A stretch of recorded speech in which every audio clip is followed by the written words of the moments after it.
Ouais. L'équanimité. Il va falloir y aller, là. Alors, en fait,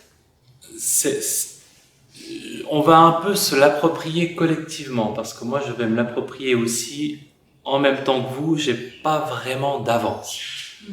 C'est mon idée, c'est d'essayer de m'en approcher avec vous indirectement et de vous donner différentes perspectives, et petit à petit vous vous formerez une idée de ce que c'est, et après on essaiera de pratiquer.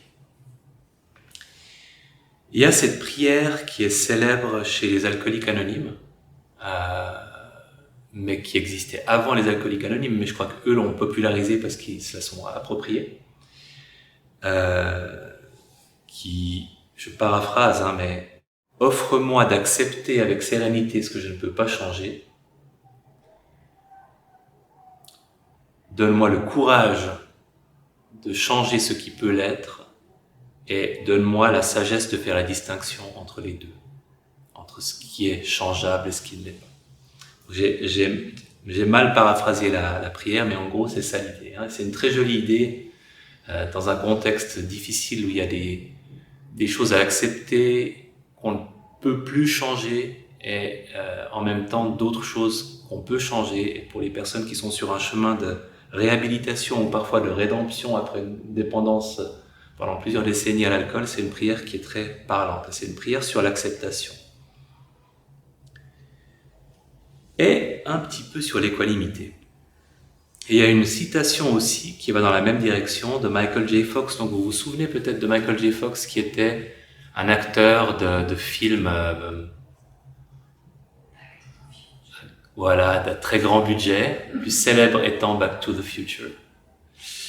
Et dans quelques autres. Et il avait un peu cette tête de jeune premier dans les films américains des années 80.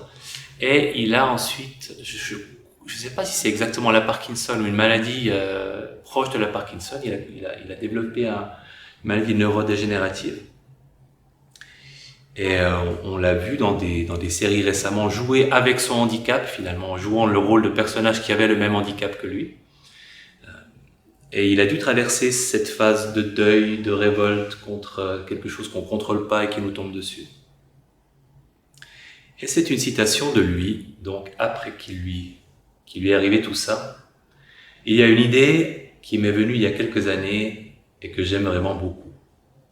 Mon bonheur est simplement proportionnel à mon acceptation et inversement proportionnel à mes attentes. Mon bonheur est simplement proportionnel à mon acceptation et inversement proportionnel à mes attentes. C'est la clé pour moi. Si je peux accepter la vérité de « voilà ce que j'ai à vivre », ce n'est pas ce que j'attendais, mais c'est la réalité de mon expérience. Alors, il me vient toute cette liberté de vivre autre chose. Et je trouve que c'est une très jolie citation de ce que l'acceptation peut ouvrir comme nouveau paysage, comme nouveau possible, une fois qu'on a passé le cap d'accepter ce qu'on ne peut pas changer. Et cela étant, il y a deux mots qui me gonflent singulièrement depuis très longtemps, et c'est acceptation et lâcher prise. Pas parce que ce ne sont pas des très beaux mots, mais parce qu'ils sont extrêmement mal utilisés, parce qu'ils sont souvent prescrits. Et vous pouvez entendre des conversations au bistrot où parfois même vous vous serez entendu dire à vous-même, mais en fait, ce qu'il te faut, c'est lâcher prise. Tu crois pas que si tu avais un peu plus d'acceptation, ça irait mieux? Et je prends volontairement une voix odieuse de mauvais doublage francophone de séries américaines, parce que je trouve que prescrire de l'acceptation et du lâcher-prise, c'est nul. Parce qu'en fait, scientifiquement, on prescrit une variable dépendante, on prescrit un résultat. Et on ne peut pas prescrire un résultat, on ne peut pas claquer les doigts et avoir de l'acceptation ou avoir du lâcher-prise. C'est le résultat d'un processus qu'on vit. Donc il n'y a pas de bouton lâcher-prise et de bouton acceptation. Il y a des choses qu'on peut faire qui peuvent faciliter l'acceptation et faciliter le lâcher-prise. Mais la question c'est qu'est-ce qu'on peut faire pour aller dans cette direction-là? Parce que bien sûr qu'on en a besoin et bien sûr que souvent ça nous ferait du bien. Et l'équanimité fait peut-être partie des ingrédients qui peuvent nous aider, nous accompagner sur ce chemin de l'acceptation ou du lâcher-prise. L'équanimité en pali c'est Upekkha et donc c'est la 4e des sœurs de la famille avec la bienveillance, la compassion, la joie partagée. C'est la dernière. Et finalement, comme les deux autres qui la précèdent dans la séquence, c'est une modulation de la bienveillance. C'est-à-dire, on prend la bienveillance, et la bienveillance face à la souffrance, ça devient la compassion, la bienveillance. Face à la joie, ça devient la joie partagée. Et la bienveillance, face à quelque chose qui la rend difficile, ça devient l'équanimité. C'est la plus subtile, la plus difficile et peut-être la moins... Je ne suis pas encore sûr que ce soit complètement une attitude comparable aux autres. On va voir ensemble comment on le sentira, mais je ne suis pas sûr. Je sais que ce n'est pas encore clair.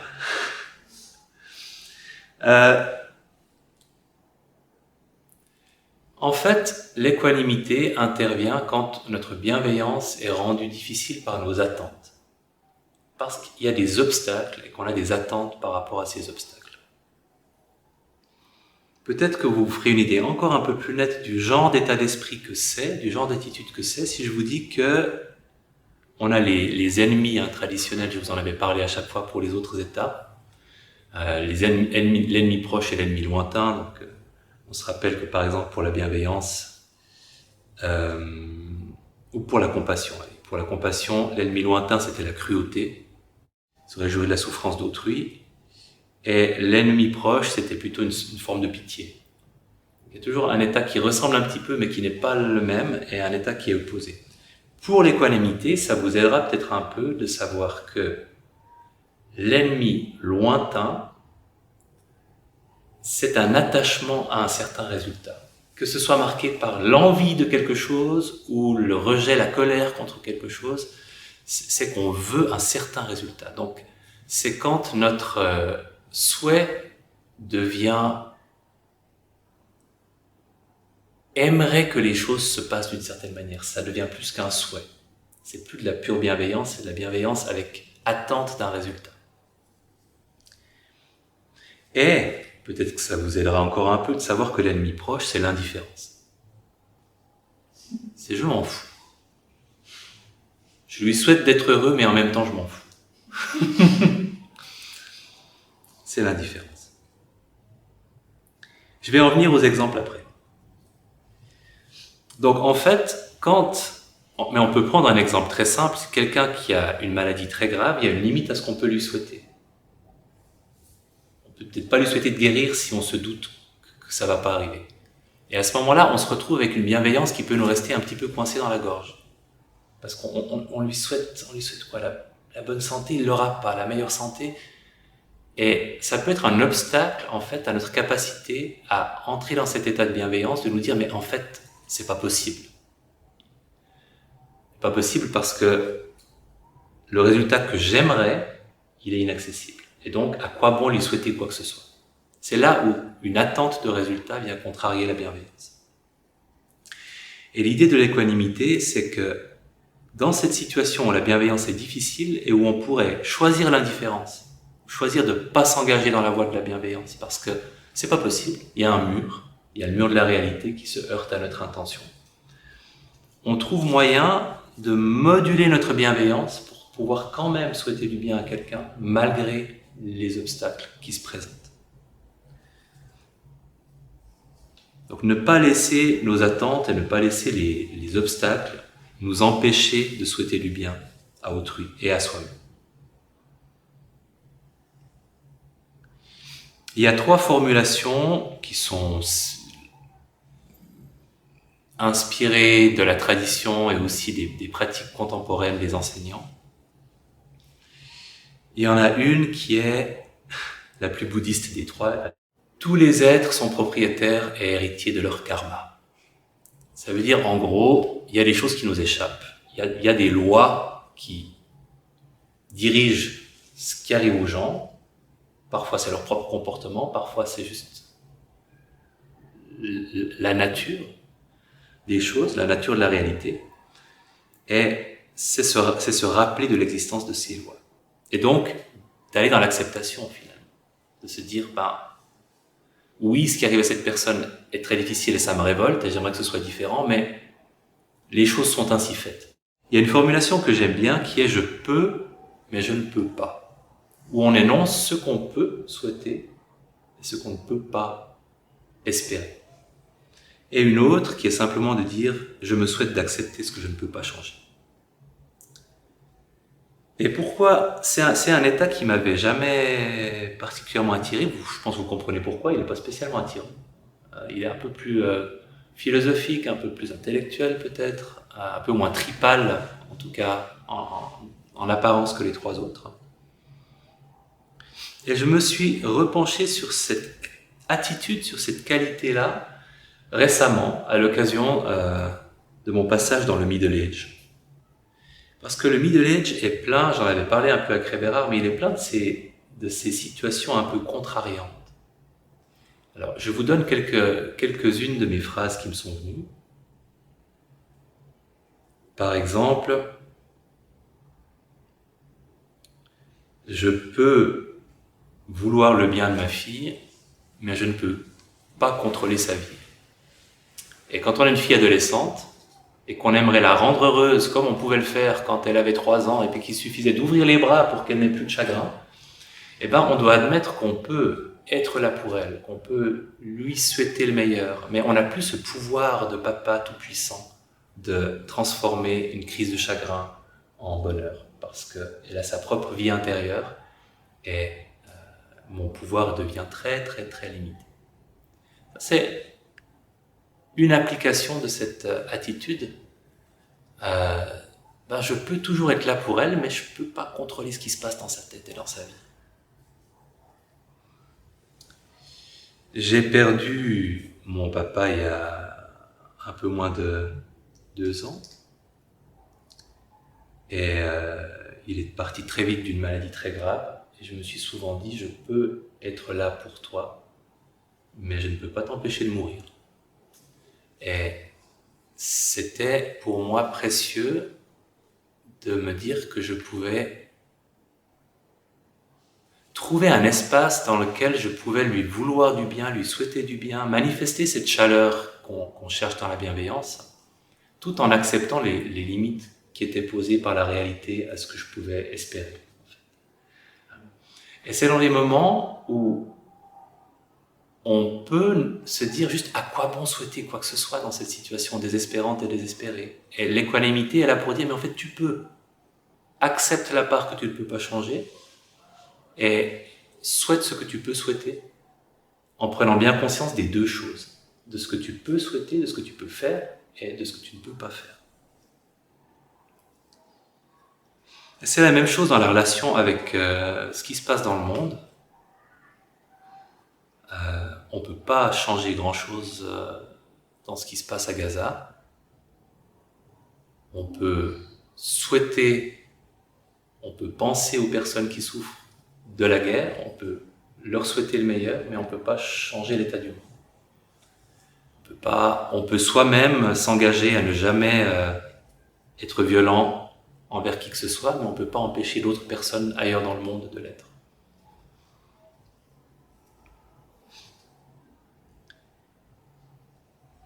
En fait, il y a une idée pour moi d'accord musical dans l'équanimité. Il y a plusieurs notes. Et il y a cette note d'acceptation formelle de voilà ce que je ne peux pas changer. Et puis il y a une dominante qui est bienveillante. Et ce qui est important, c'est que la note dominante de l'accord soit la bienveillance, soit cette chaleur, soit cette volonté que ça aille bien. Mais on ajoute une note qui nous permet d'admettre la réalité de ce qui rend cette situation difficile, ce qui limite notre contrôle, notre capacité à agir ou à aider. Est-ce que c'est plus clair maintenant, cette notion d'équanimité pour vous? Donc j'aime bien la formulation « je peux mais je ne peux pas » qui peut très bien être, parce qu'il y a cette notion de dominante qui est importante. Je ne peux pas, virgule, mais je peux. Peut-être que vous préférez terminer par ce que vous pouvez, ou pas. C'est à vous de sentir la formulation qui est la plus porteuse pour vous. Et évidemment, ça peut nous emmener sur des territoires un peu plus délicats, parce qu'avec la bienveillance, je vous demande de penser à une personne qui vous donne très envie de lui souhaiter du bien. Et avec l'équanimité, on va devoir trouver une situation, c'est pas forcément besoin, on n'a pas forcément besoin d'aller dans quelque chose de difficile pour nous, mais juste quelque chose où il y a une difficulté, il y a une absence de contrôle, où il y a une présence d'attente de notre part. Ça peut être les attentes qu'une personne change alors que ça lui appartient de changer, ça peut être les attentes qu'une situation change, ça peut être des attentes vis-à-vis de nous-mêmes. Reconnaître ces attentes et en fait les désamorcer avec la phrase qu'on choisit de prononcer. Donc prenons le temps de penser à quelqu'un à qui vous aimeriez beaucoup souhaiter du bien, mais pour qui vous réalisez aussi que il y a des choses que vous ne pouvez pas faire, ou que vous ne pouvez pas obtenir, ou que vous ne pouvez pas attendre, ou que vous ne pouvez pas contrôler dans la relation que vous avez à cette personne ou à sa vie.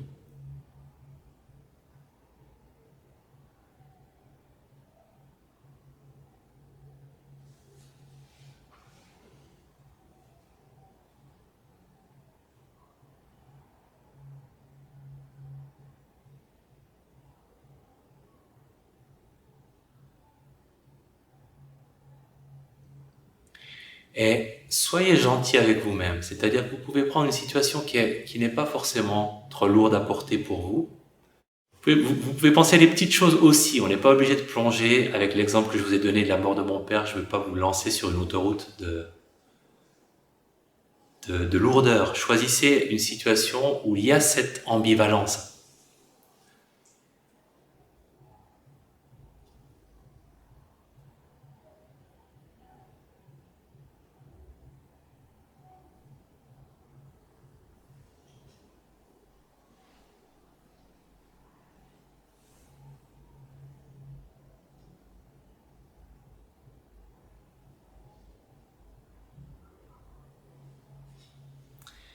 Est-ce que quelqu'un n'a pas encore quelqu'un? Levant la main si c'est le cas pour que je sache si je dois vous laisser plus de temps.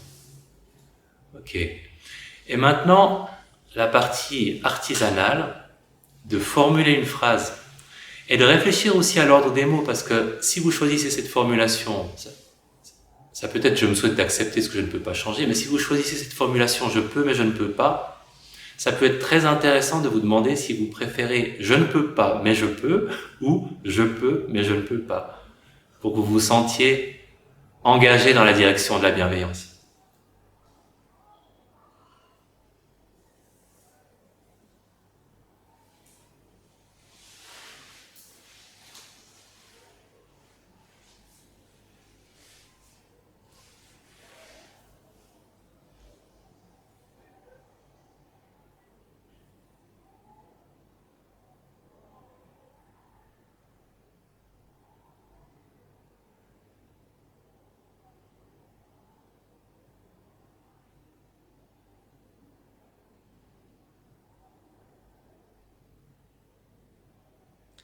Et quand vous avez une phrase et une personne, en évoquant la personne,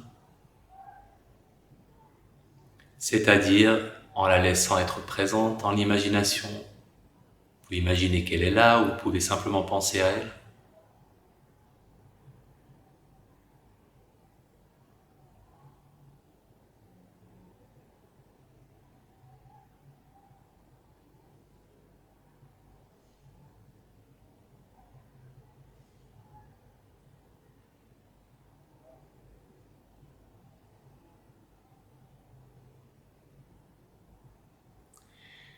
Et en formulant à plusieurs reprises, à un rythme naturel pour vous, la phrase que vous avez formulée,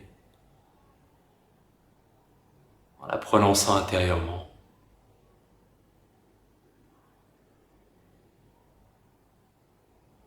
En l'adressant à cette personne et en ayant, dans l'espace entre deux répétitions, bien conscience du sens des mots.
Et en laissant, quand vous avez prononcé une dernière fois cette phrase, en laissant l'attitude et le ressenti de cette intention-là résonner dans le silence, se manifester dans le silence pour apprécier ce que c'est.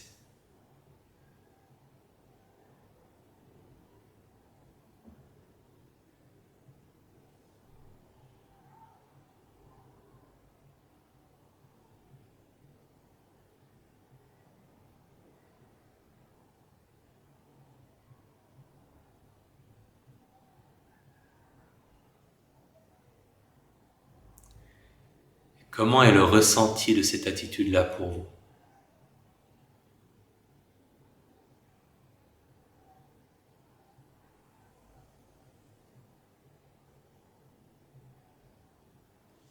En ouvrant les yeux, comme je le disais tout à l'heure, c'est un petit peu un laboratoire. Est-ce que cette attitude-là est porteuse? Est-ce qu'elle correspond à quelque chose pour vous? Qu'est-ce que vous avez observé?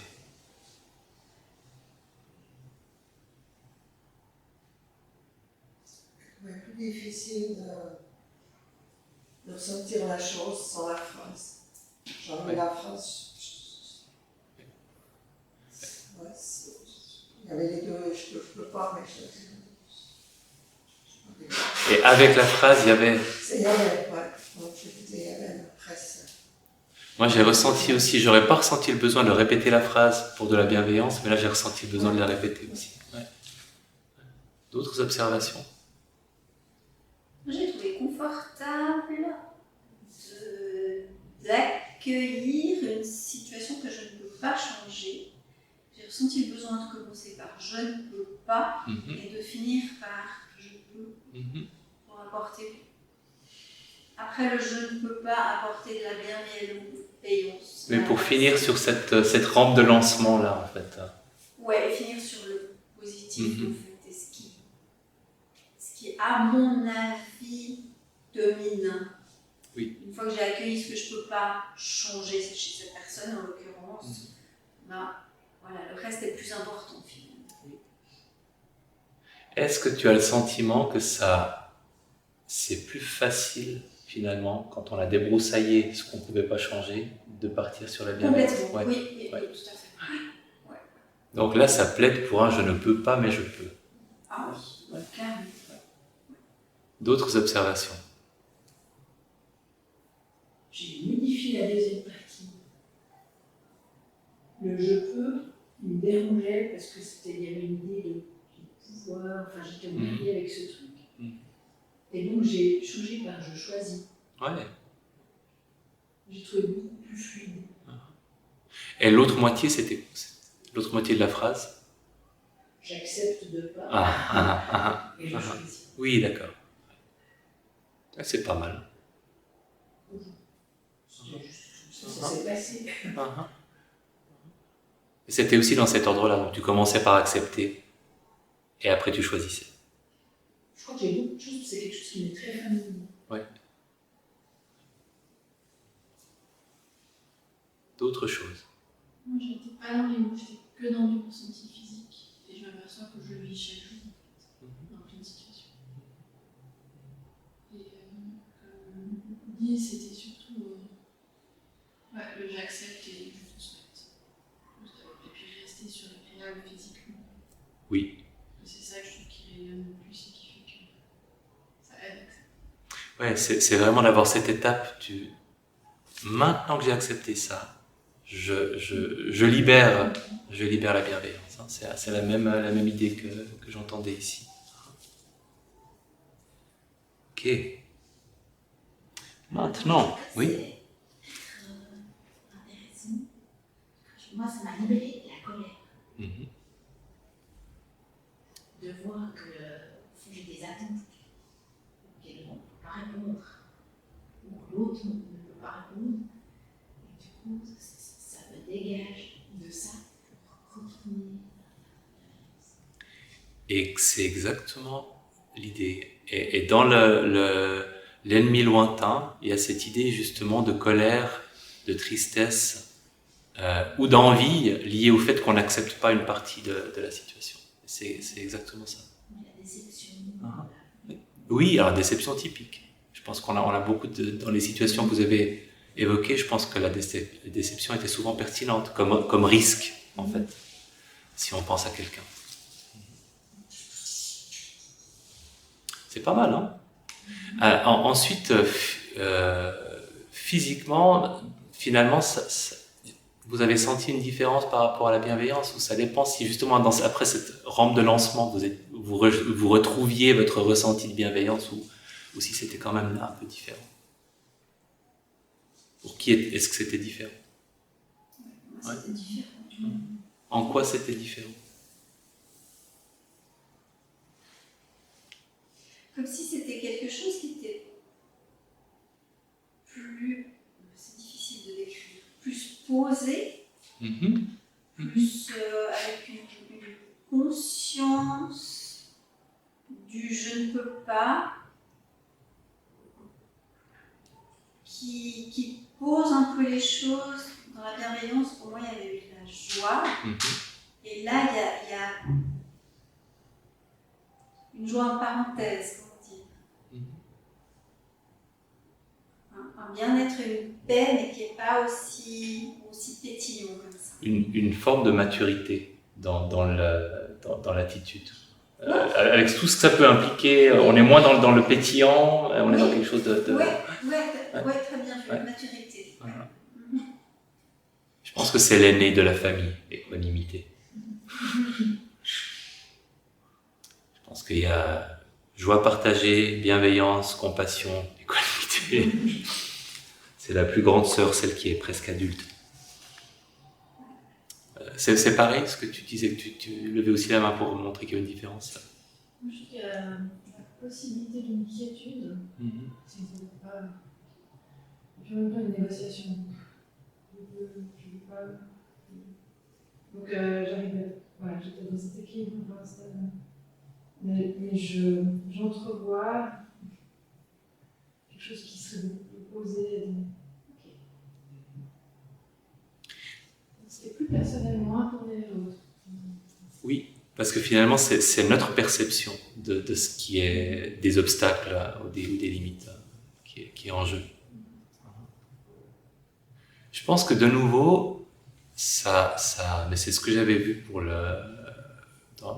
moment de la maladie de mon père, c'est qu'en fait, c'est comme les autres de ces Brahma Viharas, la pratique dans la vie quotidienne est très très bien informelle, donc pas forcément méditer dessus, mais de se dire tiens, il existe cette attitude-là, elle a peut-être une signature un peu moins évidente que d'autres, que la compassion, que la bienveillance, mais ça existe, et je peux faire appel à elle en formulant intérieurement une de ces phrases avec un je ne peux pas et puis un je peux, quand je sens qu'il y a cette espèce de crispation autour d'attentes que j'ai, et que ça peut débloquer quelque chose. Maintenant, parce que ce n'est qu'une moitié du travail. On peut fermer les yeux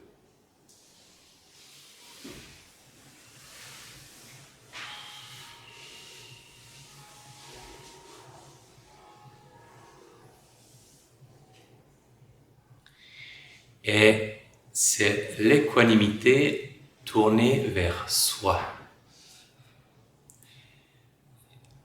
Et ça va impliquer de chercher quelque chose dans notre vie, dans notre personne, dans notre identité,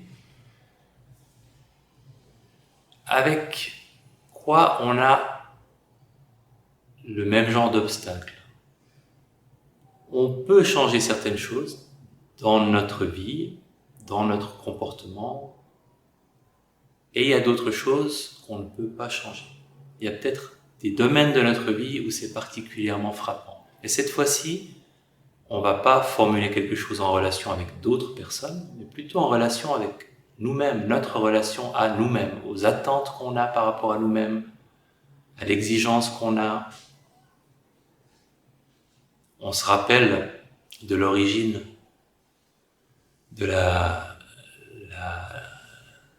prière que j'ai mentionnée au début, qui a vraiment fleuri dans le contexte des alcooliques anonymes, ce rapport à soi-même et à ce qu'on peut changer, ce qu'on ne peut pas changer vis-à-vis de soi-même est très riche aussi. Essayons de trouver quelque chose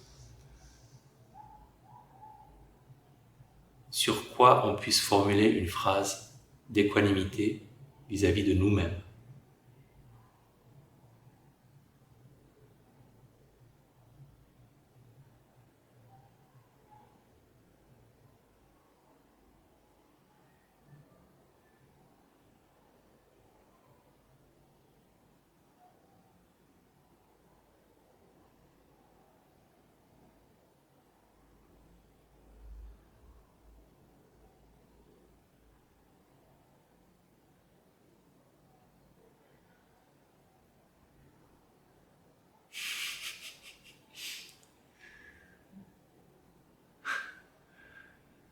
Alors, est-ce que vous avez quelque chose qui n'a pas encore une phrase? Je vous laisse encore un petit moment.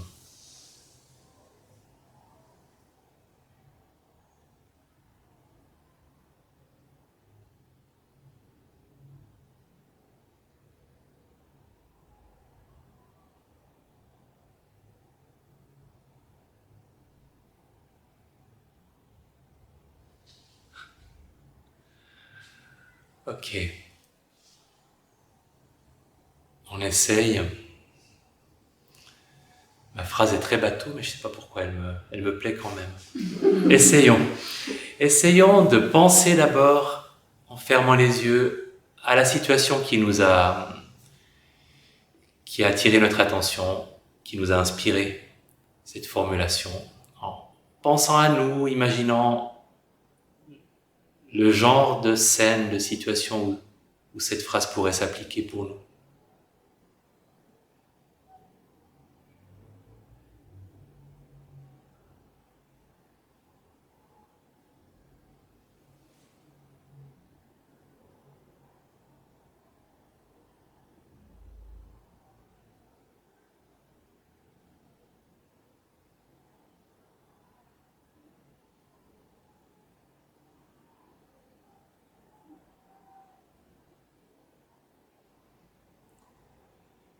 Et en formulant intérieurement la phrase que vous avez choisie, toujours avec cette double attitude.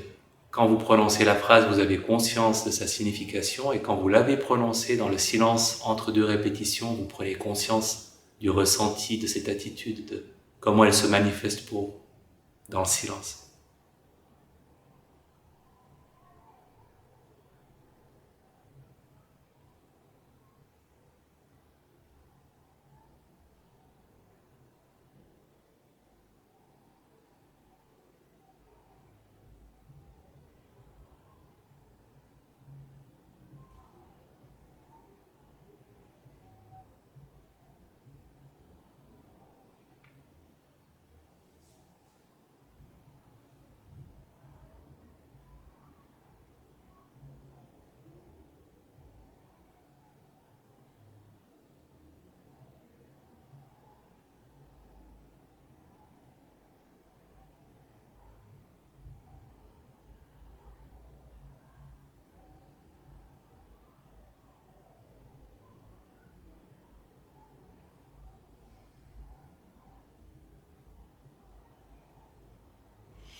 Encore une dernière répétition.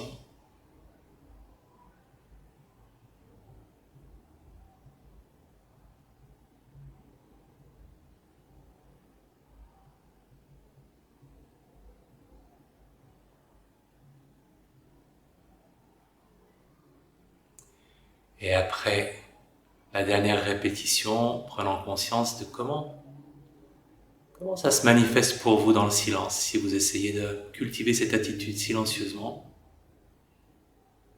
Qu'est-ce que vous observez, qu'est-ce que vous sentez?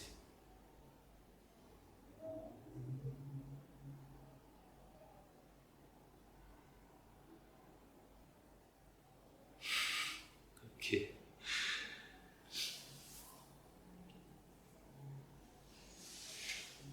En ouvrant les yeux, ça fait plus psychothérapie collective que méditation, avec cette équanimité, parce qu'on peut pas...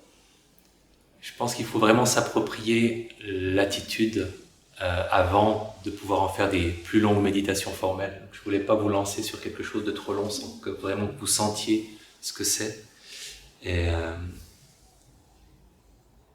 qu'est-ce que vous avez observé? Moi, c'est très drôle. La phrase qui m'est venue me paraissait niaise, d'abord, parce que c'était bêtement je ne peux pas être parfait, mais je peux faire de mon mieux. Et en fait, je me suis dit, c'est idiot, mais en la prononçant, ça correspond à tellement de situations, surtout évidemment relationnellement. Donc en fait, c'était bateau, mais ça m'a fait du bien. Qu'est-ce que vous avez observé? Qu'est-ce qui vous est venu, si vous êtes d'accord de partager soit le ressenti, soit le thème? Avec le je ne peux pas, moi, j'ai eu le mental qui me disait mais si tu peux. Bien sûr que tu peux. Bien sûr que tu peux. J'étais là, non, si, non. Donc il a pris le dessus.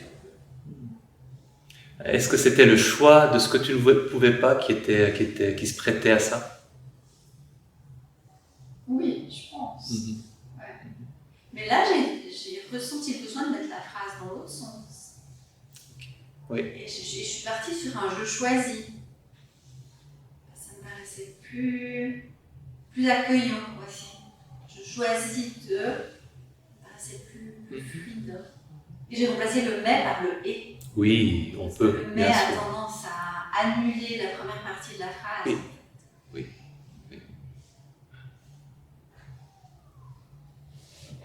D'autres observations? J'ai choisi quelque chose de trop compliqué, et puis je suis même arrivée à... J'étais encore en train de formuler, alors que, voilà, depuis que tu as parlé de ta phrase, je me suis dit que si j'avais pris ta phrase, ça aurait marché aussi. Ça aurait bien résumé aussi, ça aurait résumé, ça aurait été plus clair. Je la gardais. Elle était pas si mal, la phrase, pour Neuneu qu'elle lui parut initialement. Autre chose. Facile, difficile l'exercice pour soi. T'allais prendre la parole. Moi, il y a quand même une forme de gravité. Le mais, il arrive, mais je suis assez d'accord, ça crée une forme un peu plus lourde, mais ça me va, c'est bien. Par rapport à, tu disais, la sagesse, quelque chose de plus mature, moi, il y avait une forme de gravité chaque fois, mais que je peux aussi bien accueillir. Par exemple, dans ton exemple, je fais du milieu, mais je ne suis pas parfaite, je rassure, je ne suis pas parfaite, mais ça me va très bien. Enfin, aussi, ça ferme quelque chose, je suis assez d'accord avec ça.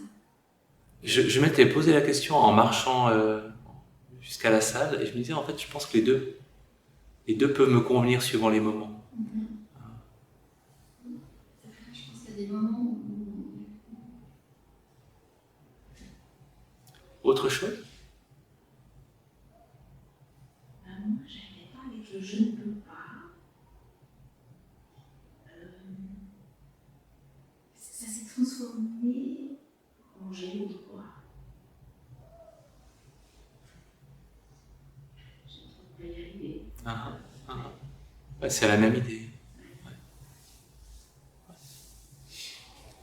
Eh bien, on arrive gentiment à l'heure où on va se faire démonter en en pièces par une armée de fanatiques des arts martiaux. Donc, je ne sais pas si vous êtes...